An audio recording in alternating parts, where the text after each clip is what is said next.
All right, everyone. It's Friday, and you know what that means? It means it's time for manufacturing e-commerce success. I am one of your co-hosts here, Damon Pistolka. Wow, am I excited for our guest today because we're going to be talking about empowering women and students in tech. I'm going to turn it over to that pretty man right over there, Curt Anderson. Take it away, my friend. Thank you, brother. Damon, happy Friday. Happy Memorial Day weekend to you, your family, everybody out there. Welcome to the show. We are just so thrilled. This is such an honor. It's like we have a little bit of a celebrity here, Damon. Do you feel a little nervous, right? I am. We have Dr. Sirisha in the house here. Dr. Sirisha, happy Friday. How are you today? I'm doing well. I'm excited to be here having conversation with both of you. Well, this is such a thrill. Thank you. I know you're super busy. We appreciate you taking the time. You know, a couple of things I want to dive in. We've got a bunch of questions. We're going to dive in. Your vast experience in semiconductor manufacturing, what you're doing for young folks, women. We're going to dive into all these things. But before we go there, I have a quick question for you. When you were a little girl growing up, and I believe India. Did you grow up in India? Did I catch that correctly? I did a little due diligence on you. And so grew up in India. As a little girl growing up, who was your hero? Who did you look up to as a little girl? At that point, I remember in elementary middle school, there was this advertisement in the newspaper. And, those are the days of papers that we read. And there was this advertisement from NASA, which said that you could send out a postal. It used to be called airmail. You could send a post and they would send you a kit with their pictures and documents. So I remember writing it out, and of course you waited a few weeks and getting this envelope, which I actually still have at home, with all the pictures in the original envelope, which had pictures of the space and science and stuff. And that was exciting to be sort of in that STEM space. All right, so it was in your DNA early. So let's fast forward a little bit. So you take that energy, that excitement from NASA, and you bring your talents, your skill set, your excitement to the United States. And I believe you end up at Carnegie Mellon. Do I have that correct? Yes, I did. So right down the road from me, you're in Pittsburgh, Pennsylvania, and so you go to Carnegie Mellon, just a wonderful university, master's degree, PhD. What inspired you to go that direction and land your PhD? So I grew up actually, frankly, in a very academic environment. So I grew up on this sort of academic campus, so surrounded by scientists and engineers. So maybe it's part of the DNA, as you call it.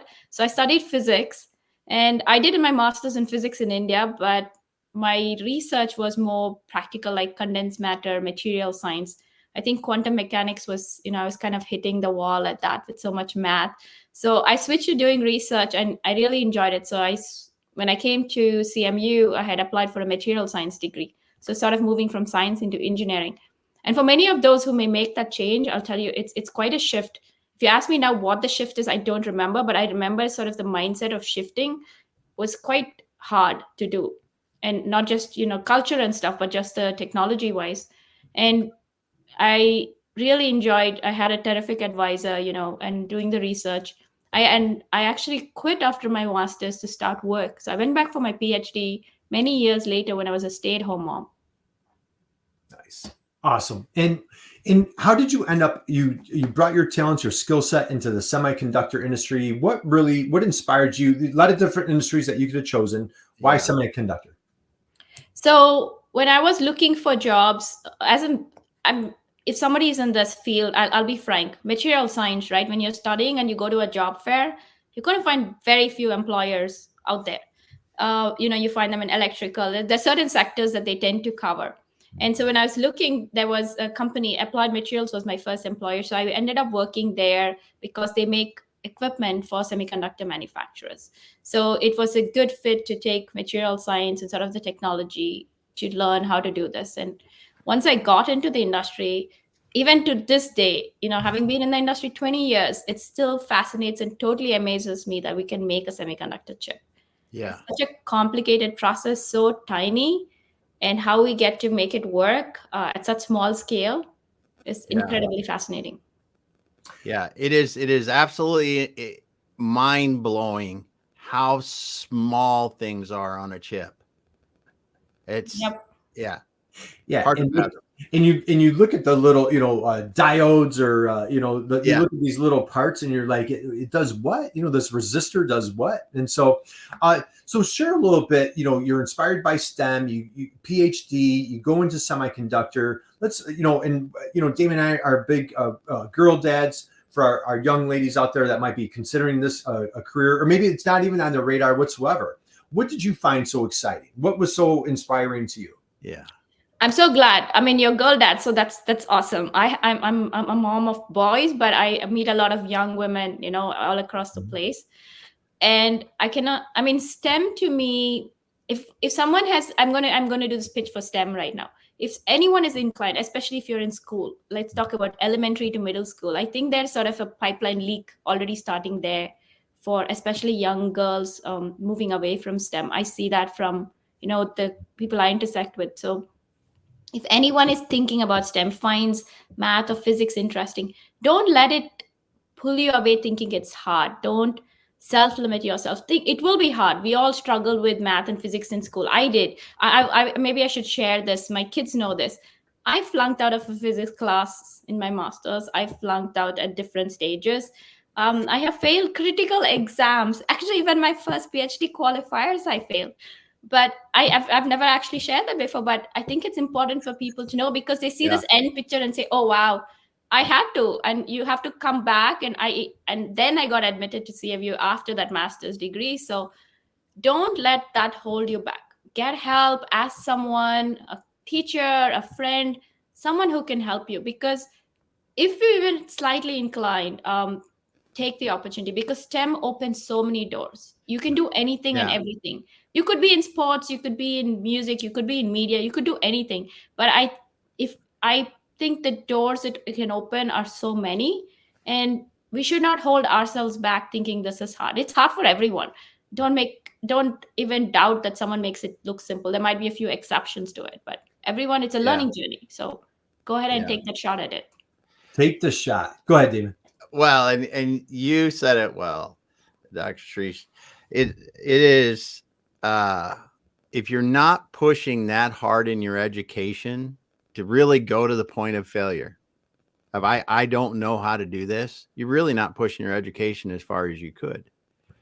Because yes, you may fail the first time, but you can work on it and come back again. And like you said, and come back through it. And how much did you grow in that process? You grew an awful lot, which is Yeah, absolutely right. It's fun to find out that you can challenge yourself. You have self-doubt. Someone else may doubt that you'll pass or you're not going to. But if you come back and try and you actually do it, I mean that I think builds a certain level of confidence that yeah. nothing is going to hold you back. And I mean, even through my career, I've experienced a layoff. I've quit work, like I said, to be a stay-at-home mom. All those things in retrospect are confidence building exercises, because we will experience life change. The question is, how do you react to it? How do you come back from it? And I'm not going to make it sound simple. People are in different life situations. Their Yep. circumstances may be incredibly more complicated than mine were. Look for support, find a support network. And I think that's also really helpful. You have to find a network, find some supportive friends, move out of the house. It could be going to the library, it could be anything, taking a walk. But we need to be able to push our own boundaries, because I mean, technology is changing so fast. We don't know what AI and all this thing is going to do to our world, right? And unless we keep learning, we are going to stagnate and hit a wall again. Right.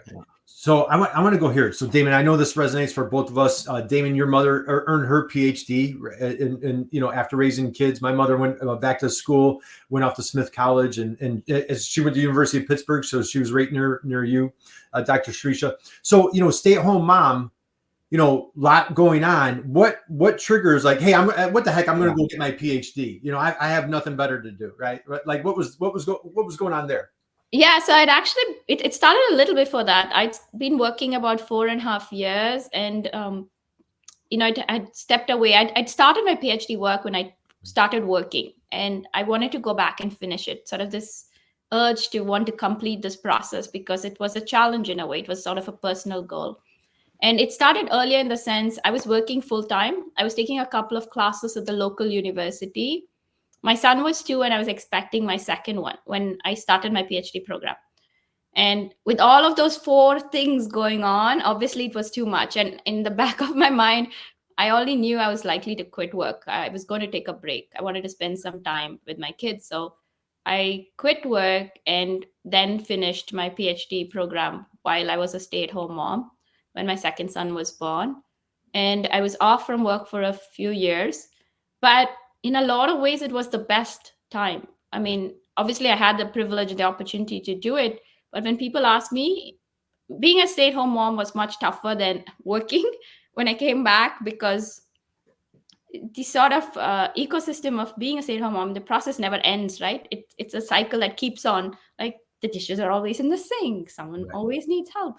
So Right. it's like a circular process. But I got to make friends. So it's the same friends. Our kids are graduating from high school, they're going off to college, and we still all hang out together.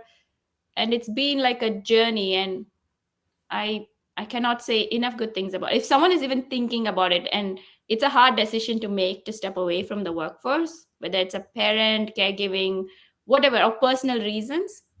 But if you think you can manage it, don't doubt that you can always come back. I think there's opportunities galore for you to figure out a way to come back. Wow, that's Yeah. fantastic. And what I'd love to share now is you and I had a great conversation. What you've done for your career, and I like to, and I know you're very modest, very humble. You're like, hey, I'm not here for me. You want to share a message, but I would love for young folks to hear out there, what the education that you've earned and obtained, what you've done, what you've accomplished, and just share some of the highlights and some of the exciting things that you've done in your career. Why manufacturing is so awesome. Why STEM, what STEM can lead to. Let's look at the end result. Can you share a little bit there? Sure. So I spent 20 plus years in the semiconductor industry.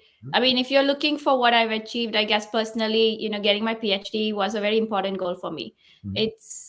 It was a way to challenge yourself, solve an important problem. But now I get to also leverage some of those skill sets, because it's also a skill set, right? It's not just about the research. You learn a way to solve problems. So leverage that as I'm running my business. It also helped me leverage that strength when I was working with internal and external customers. So I worked with a lot of customers in the end of my career at TI that I was working. So I would work with them and look at engineering solutions. So the way my working style tends to be is there's a technical and engineering solution component, which is very, very strong, obviously.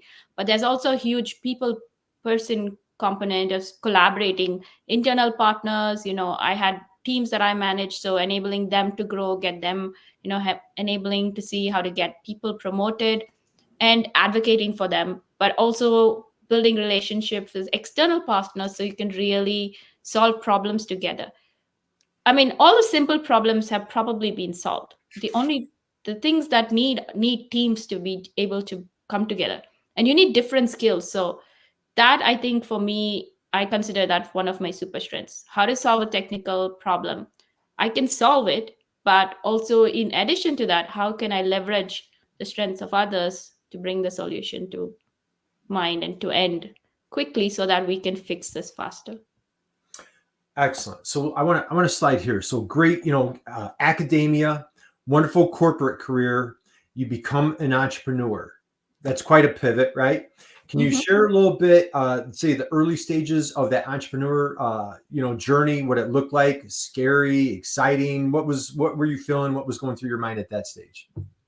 Oh, I think it's been a huge learning curve. I don't think it quite prepares you for what you're looking for. Because what I've come to realize, I mean, lots of lessons learned. And I think I actually made a LinkedIn post a few months ago. The analogy that comes to mind is like you're farming or gardening. You're tilling the soil, you're sowing these seeds, and you have no idea which is going to sprout. I mean, maybe many people come out with exactly they know what they want to build, but often you end up pivoting, or they have no idea, and you're kind of going through, which is probably what most cases. In corporate, there's a very straight structure, right? You work within the structure. Yes, there are new problems, but there is a system that holds you in place. Here, you're on your own. You're figuring out all different aspects. Uh, I've had a lot of like pivots in this. It's been a journey. It's scary. It's exciting, but in this way, I've managed to connect with a lot of people. I've also built another ecosystem of other entrepreneurs locally. Some of us meet often because to support, to exchange ideas. I go to startup networks, I go to these meetups to meet other like-minded people. And it is, I hesitate to say this, but I think it's not for the faint-hearted. It is challenging. You have to be willing to like push through, because there'll be, I think I heard some very successful CEO say this. He said there'll be days when I feel like clapping and other days I want to hide under my desk. So I think that's exactly what it feels like. You're like, this is awesome. And then you get this next email or this next message and you're like, oh my gosh, this is terrible. And it's like, what Yeah. do you do? Right. Yeah. Right. I Welcome. think you describe it perfectly. Yeah. Yeah. What that was fantastic. Yeah. So now I want to slide over to, we have a bunch of things we want to dive into. I want to slide into, what the topic of our program is today is, please share, how you're making the world a better place. You have Sahita Technologies. You're very passionate about helping young folks, women in particular, getting into tech, STEM. Just share a little bit about how are you making the world a better place today? Yeah, so there's a couple of different ways I intersect. So I work on enabling leadership talent pipelines at organizations and companies. This is about building strong talent, women focused, but just young, sort of entry level positions. How do you grow your career? Mhm. And I think you have to look at it from two sides. Obviously, for the person, it is about enabling their journey. But from a company standpoint, it enables them to drive innovation, because if you have engaged employees, people who are heard, who know that when they have suggestions, you listen to it, it drive innovation. Because just using the simple example of speaking up in meetings, right? You want to hear different perspectives. That way you can de-risk the thing. For Sahita Technologies, I focus on driving advanced manufacturing solutions. There is, huge shift going on as all of these technologies are coming. We are trying to navigate the space. How does it affect predictive maintenance? There's a lot of conversations around how the intersection of AI and everything can do, but how do you streamline manufacturing operations? How do you drive that? And also workforce development solutions. So I engage and sit on boards which talk about semiconductor workforce solutions, because the semiconductor industry is obviously onshoring and reshoring in the US. But actually, if you look across the globe, it's the same thing is happening. Every country is trying to bring this industry back or grow this industry new. There's a huge talent shortage. And I mean, in some ways, these ecosystems are being rebuilt. So, how do you engage industry, academia, government to build these programs, and how do you attract students into it?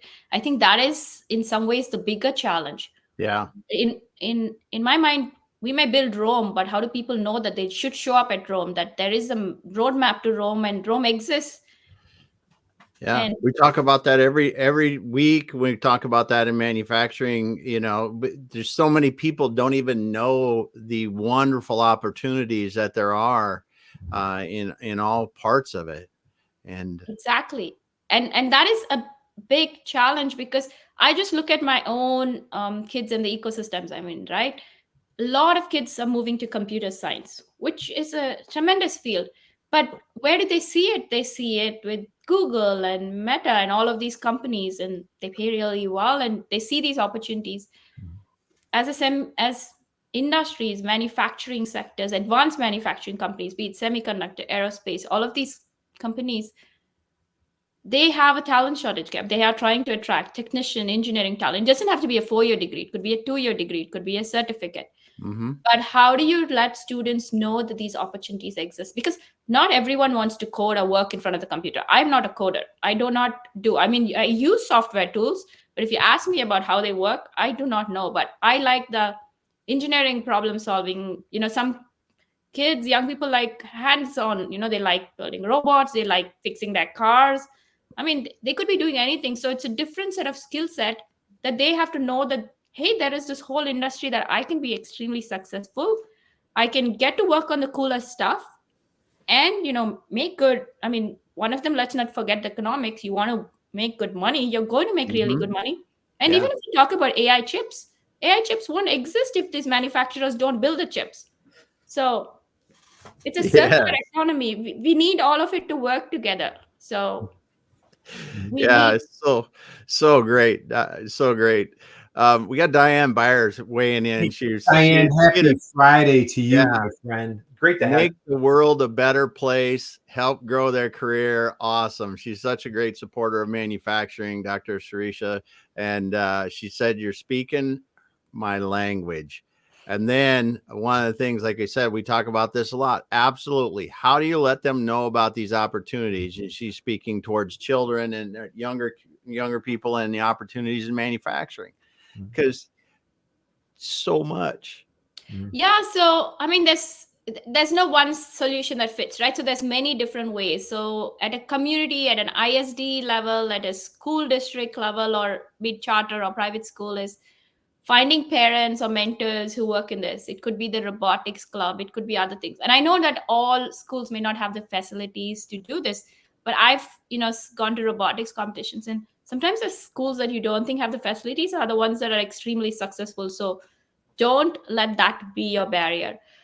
It's about working with your local economic demo, EDCs, your local chamber of commerces. It's about your local universities, community colleges, SME, the Society of Manufacturing Engineers, there's SRC for semiconductors. There are all of these national consortiums that exist that are advocating for this. There's a lot of things going on. There is, like for girls who code, there are these organizations. If someone wants to know more, they can just email me or DM me on LinkedIn and we can have another conversation. But there are things going on, but we need more visibility. And let's be frank, everybody's on digital media. If you're trying to catch Gen Z and whatever the next generations are, you have to have a digital presence. You Yeah. cannot do it the old fashioned way and expect them. I mean, I'm also dating myself when I say that. I don't mean anything by it, but we cannot expect them to necessarily fit into our ecosystems. We have to understand where they are and go where they are sitting, because they are not. And I don't judge them for it. I think it's great that they are very clear about what they're willing to do and what they want to do, and kudos to them for holding their space. And we need to figure out how to mesh it together. Mhm. We cannot each hold our fort and say we will stay where we are, but we need to bring people together to solve this. All right. Tons of ideas there. Great suggestions. We bring on, as a matter of fact, Damon, next week we have the Manufacturing Extension Partnerships. That's a great organization throughout the United States that supports manufacturers. We have a great program coming up on Wednesday. We're going to do a deep dive there. Dr. Sirisha, how about for our manufacturing friends? The manufacturers themselves, constantly, through COVID, post-COVID, they're looking for talent. Any tips, suggestions, advice? I know you rattled off a bunch of different organizations, but what could they do internally to maybe build that culture, generate that excitement in their community to say boy, that's a great place to work? Any suggestions for our manufacturing? Yeah, especially, okay, so my understanding, what I've learned is, if you're looking for technicians, they're often from your local community. These are not the people who are necessarily commuting long distances. They may move, but not likely move from Colorado to Texas for a job. Right. So your local economy is very intrinsic to this. So I would say those companies need to be, companies tend to have, say, let's bring your kids to work. They are certain ecosystems. You need to start going to these schools, inviting school field trips, going to the teachers, having workshops for the teachers. What we forget is teachers are your biggest advocates, right? I mean, I'll give an example. When my kids are in school, the counselor has 300 students. There's no way she can engage and tell them what to do. And she has such a wide variety. Your science teachers, your math teachers, the ones who see the kids daily, get them to, have programs, have summer training programs for them. They are also looking for opportunities to learn and grow. Pay them a stipend, have them come and have a workshop. There are so many ways, because if you get your local community, your teachers, your other ecosystems to be advocates for you, they want to grow. They want to see their own children, other children succeed. They want their communities to grow. They need jobs. I mean, that's part of what every city's charter is. Do the partnership, try and figure out how to intersect this. That is one way to do it. That is a fantastic way to do it, Yes. right? And I tell you, you just gave a phenomenal idea. We work with manufacturers on trying to figure out the whole e-commerce thing or digital transformation, and it's not just attracting customers; it's attracting ideal employees. You're making such a phenomenal point. So for our manufacturers out there, where maybe if they don't see the value in, well, I'm a manufacturer, why should I have a Facebook page or why should I have a YouTube channel?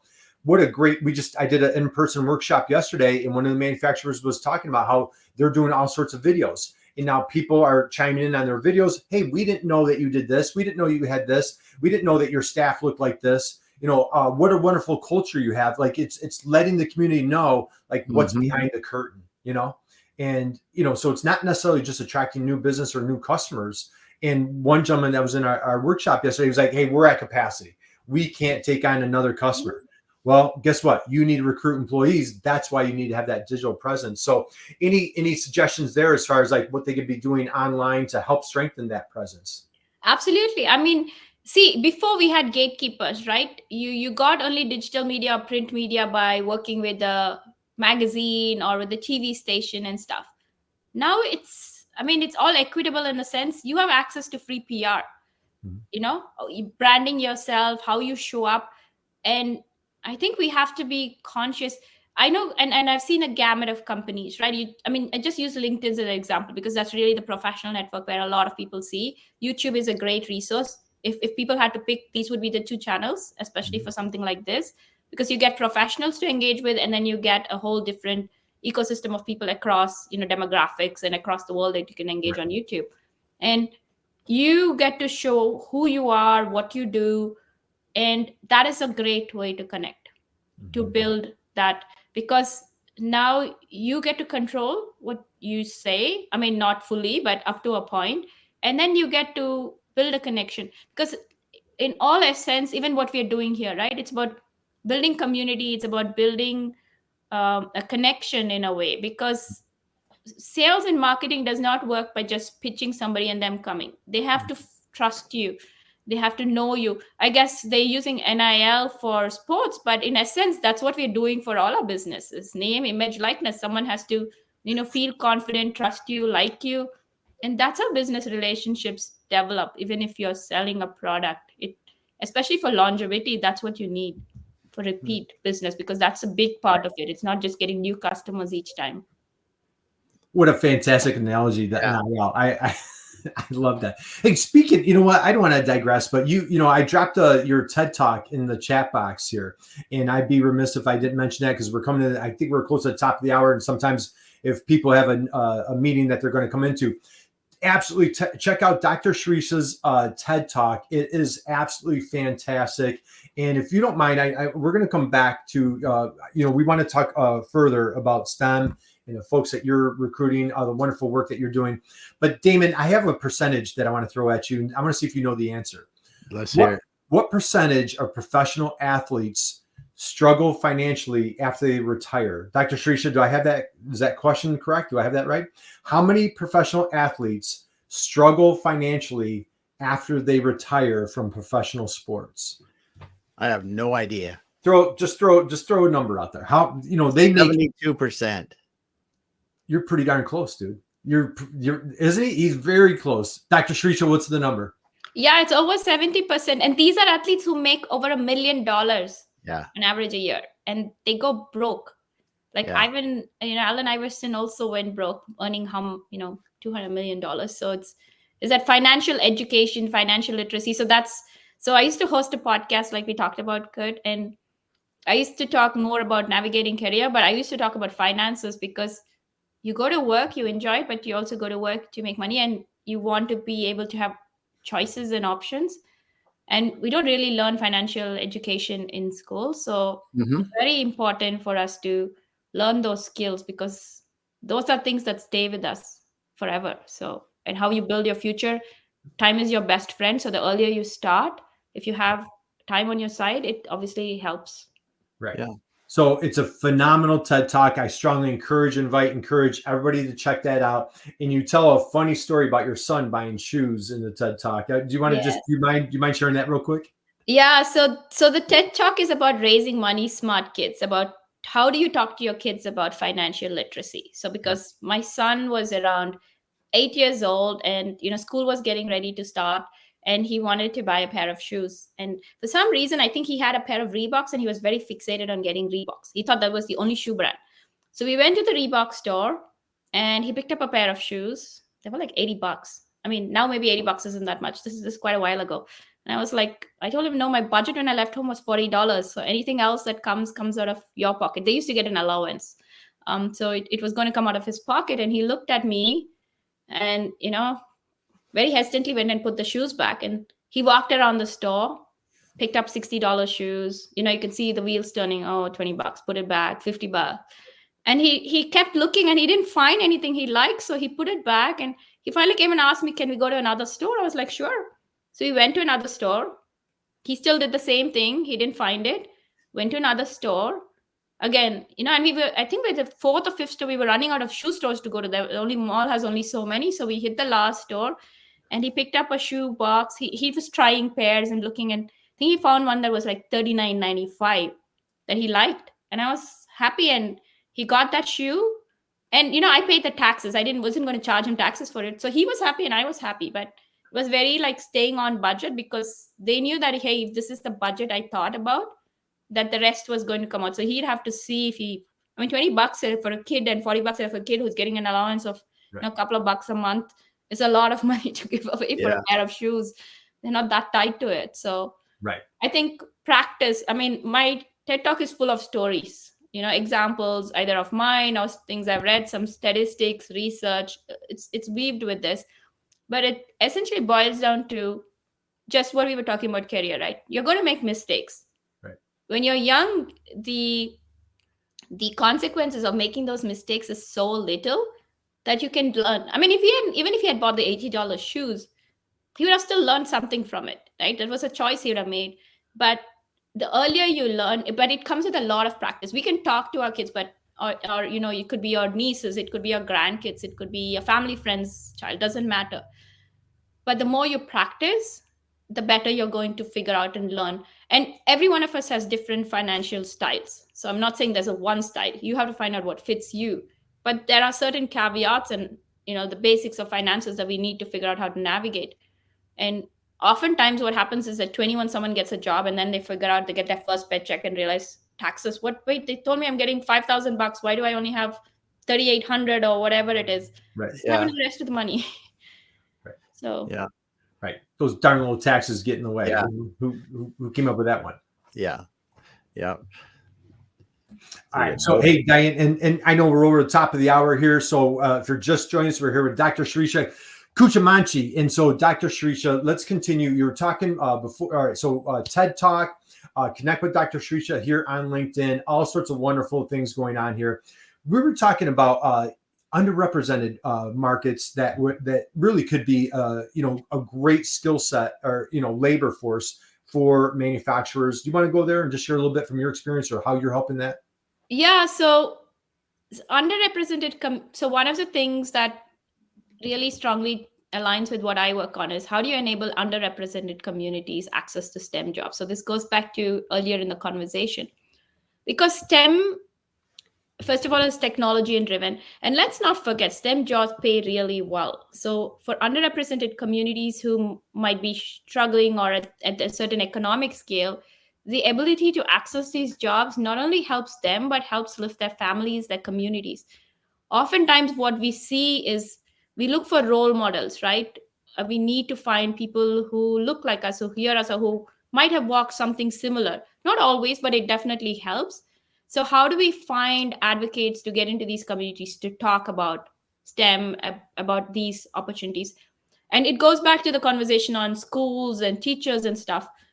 You need to be where the students are, because they don't, if I'm a student living in a community where, say, my parent works 2 jobs, we're constrained for time and economically, how do I know what is out there?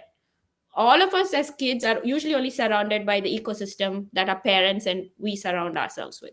So we don't have you have digital media, but digital media gets curated a certain way. How do you find out what is there out there? And how do you access them? So it's very important to be able to, I don't know, you could mentor, you could work with different sectors. It goes back to, if you're talking about manufacturing companies, it goes back to working through ISD. Like I know this gentleman who hosts the Renaissance Drew, and he reaches different communities and talks to them about manufacturing jobs. Young people are excited about it. They just don't know about it. How do we get them? How do we retain them? Because in this economy, yes, getting talent is hard, no matter which sector of the industry you're, but retention is a big challenge. Companies struggle with retaining young people, right? Because they want to move, they want to try new things. It's a very different, like when I joined, people had 20-year badges, 40-year badges, and it was like a sort of a question of pride and honor to have that. And that's what we looked. But now if you look, 3 years, 5 years, people usually want to move and try something different. So right. I love what you're saying. And again, referencing the workshop I was at yesterday. So manufacturer, they make these massive magnets that go on cranes, and they're picking up metal work and what have you. They are absolutely crushing it on YouTube Shorts. And what they're doing is they're experimenting with different songs on the different shorts. And so they're studying their demographic, their ICP, and they're like, well, it's older dudes. And so they're playing like a Queen song, or like, some songs that, the Damon guys our age would listen to. And they're getting thousands of views by playing, Queen, We Will Rock You. And it's absolutely hysterical. So, and here they're just being creative.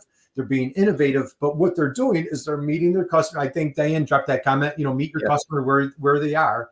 And so, we've now become, my buddy sent me a little GIF or whatever the other day. It said, I watch Instagram Reels, which are, the TikToks that were hot 2 weeks ago, So it's like, I don't watch TikTok. I watch Instagram Reels, that were popular from 2 weeks ago. So, but the thing is, like, communicating with that customer, with that ICP. Dr. Sirisha, what have you seen, as you're coaching with folks that you're working with, any examples? You mentioned Drew, any other examples that you want to share that's working really well? Yeah, because so I work a lot of industry academia collaborations, right? Like, how do we build a digital strategy? How do we look at a digital footprint? How do we strategize on building workforce solutions? Because everything we have to take a step back and look holistically. Like the way I like to work is, okay, I know here, but my question always is, what is your end goal? What is your ideal end goal? Don't tell me today, 1 year from now.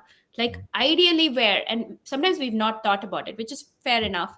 But where would you like to go? And asking those questions and making people think about it. And then asking, how are we reaching this customer? Who is your audience, right? I mean, you host this show. You're always thinking, who is your audience? When I started a podcast, I didn't think about who my audience was. There was a message I wanted to talk about. But then you start thinking about, everyone talks about this avatar, and you have to think about who your audience is. I mean, who your audience is. There is Curt, who likes listening to Queen music. He's in manufacturing and he likes playing pickleball on Sunday. Whatever it might be. You need like this whole persona, and you have to kind of talk to one person.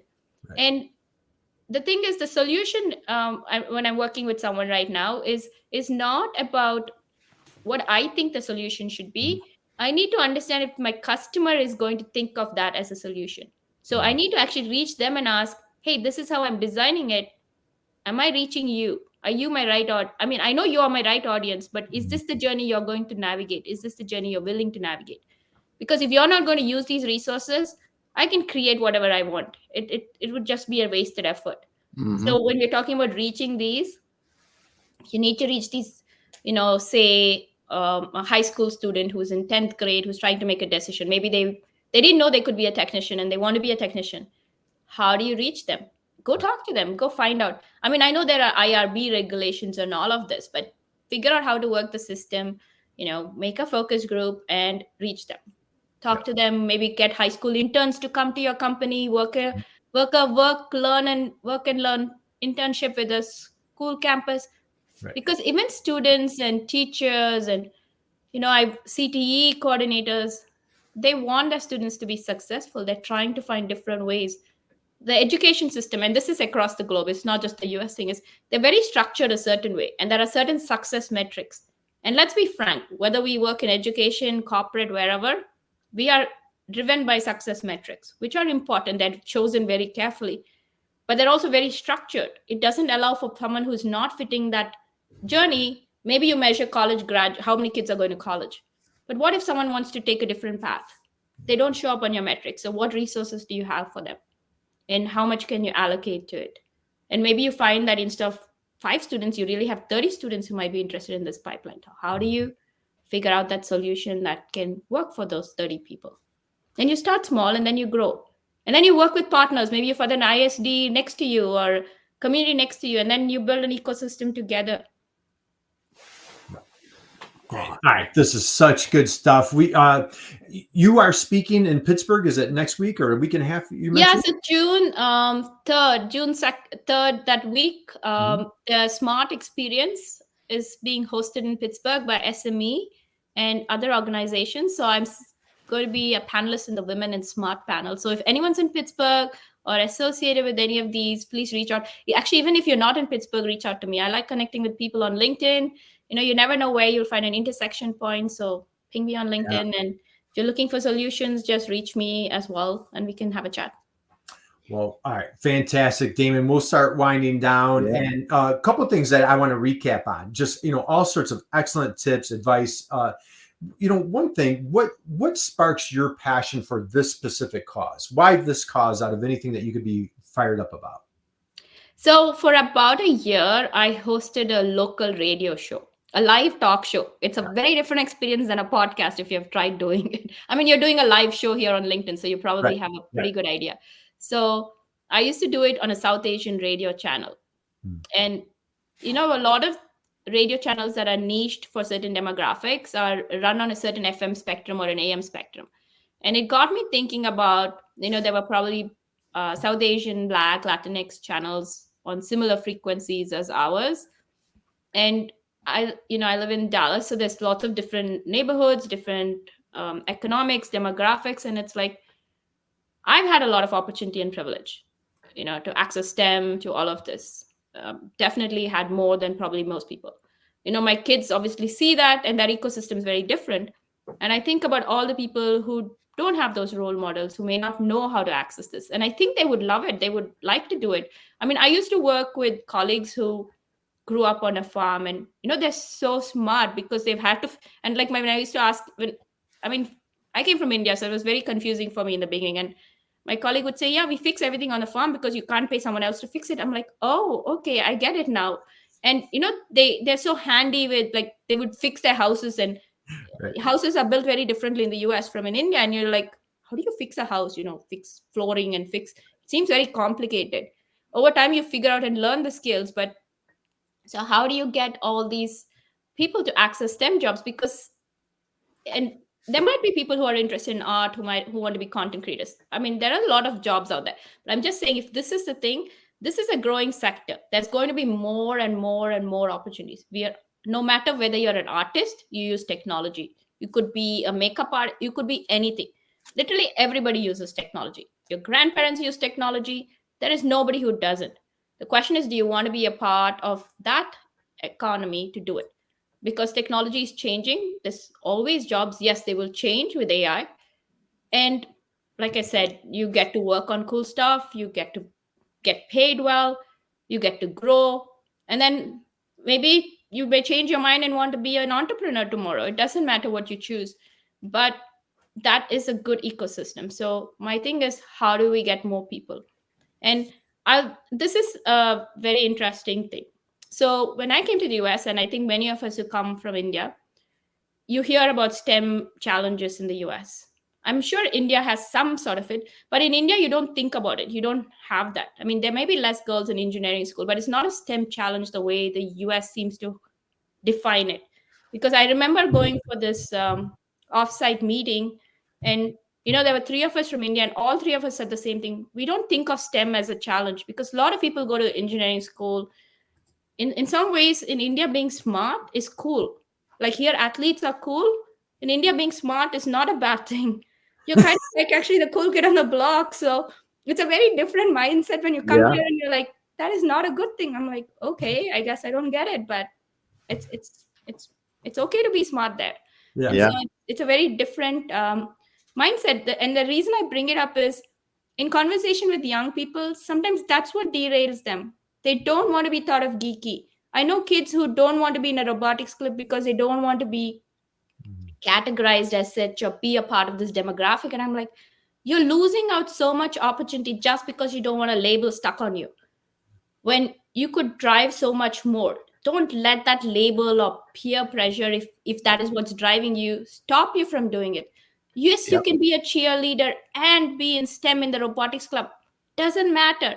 And I had this fascinating conversation with this young lady who watched Barbie, which, by the way, I haven't seen, but what she said is, what she took away from it is, because she sees this happen in school, she said, I realized that I can be smart and I can be feminine. She thought she had to pick a lane because if she showed up like this, the way her friends treated her was very different. And I was like, I hadn't even thought of it like that. So it is okay to own different parts of your personality. And it's very hard for us to do that. And I can totally understand there's peer pressure as a teenager. I cannot imagine how hard it must be. Yeah. But find an adult, find something, but don't let someone else dictate what you should do for yourself.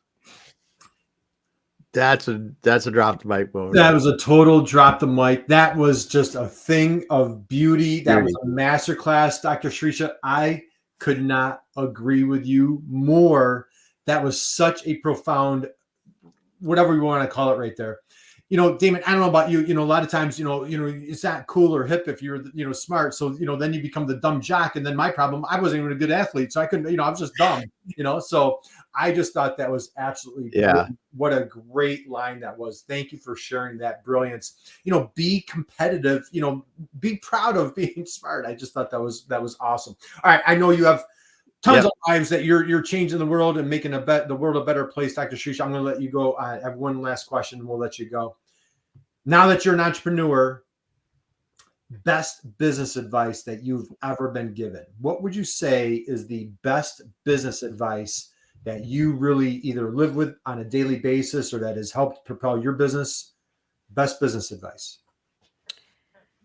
You're going to fail sometimes, and sometimes it's better to fail fast than pull the idea through continuously and think. I mean, there's a tipping point when some ideas succeed, but sometimes it's just not going to work, but you want to pour energy into it. Just let it go. Don't be wedded to the idea. I think that's the hardest part as an entrepreneur. You're stuck on your idea and you own it and you love it. But if you look at any company's history, the extremely successful ones that we know, they didn't start where they were. They pivoted. Probably many of them didn't stay where they were. Maybe they had a grand vision or did not. Don't be wedded to that idea. In the end, your energy, what you like, what you want to do, it all come together. So that is part of figuring out that journey. Fail fast and pursue. And hey, Gail's here today, Damon. Hey, Gail. Happy Friday to you, my friend. And then she's doing the fail fast is so true. That's right. So, all right, Damon, we will wind down. Thank Dr. you. Sirisha, we can find you on LinkedIn. We have your TED Talk in the chat box. Any place else that you'd like folks to find you? Yeah, so connect with me on LinkedIn. If people are looking for, having a conversation on advanced manufacturing workforce development solutions, they can still find me on LinkedIn and check out my Sahita Technologies webpage, and you can connect with me. And we can see how to work together. Well, first off, I want to give you a huge, huge thank you. And how about a huge round of applause, Damon? And let's give Dr. Sirisha a wonderful round of applause for just being so awesome, sharing your energy, your inspiration, your truth today. We appreciate you. We applaud you. We commend you. Keep inspiring our young folks out there and just let them know how wonderful manufacturing is. You are an incredible inspiration to all of us. Damon, takeaways. You want to close us out? What are your thoughts? Yeah, it's great to see and hear you talk about, getting women, young people into tech and STEM, because it's not just great, it's an incredible career choice, but so many people don't even consider it.